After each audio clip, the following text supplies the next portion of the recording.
Значи има една многу кохерентна ситуација во која што е јасно кои луѓе се предмет на напади.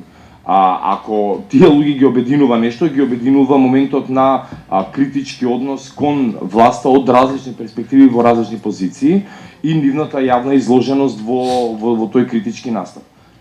Јас друг виновник не можам да најдам тука освен власта. Мислам,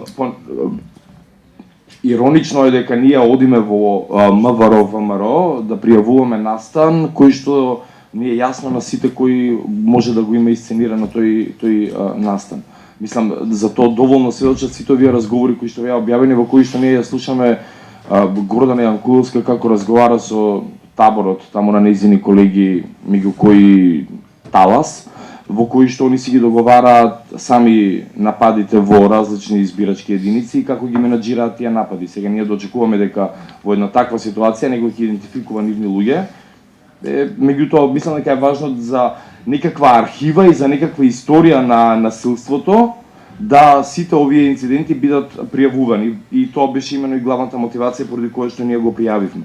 Веројатно во некое подобро време ќе го детектираме полесно виновникот и кој стои позади ова. Власта сака да го контролира тој развој на незините граѓани и да крира одредена типа група на затупено граѓанство од една страна, од друга страна на неинформирано граѓанство кое што нема да ги препознава вистински релевантните политички проблеми во државата. И мислам дека тука слободата на изразување е многу поопасно загрозена во Македонија. Овие напади кои се случуваат, значи да не се повторуваме пак кои сме сега сите тука, да не криваме од друга страна некоја жртвеничка, не знам, мартирологија, овие напади именно ја имаат таа цел, да го спречат излегувањето во јавниот простор на информации кои што јасно ќе укажат на тоа кои се клучните политички проблеми кои што го засегаат граѓанството во овој момент во државата.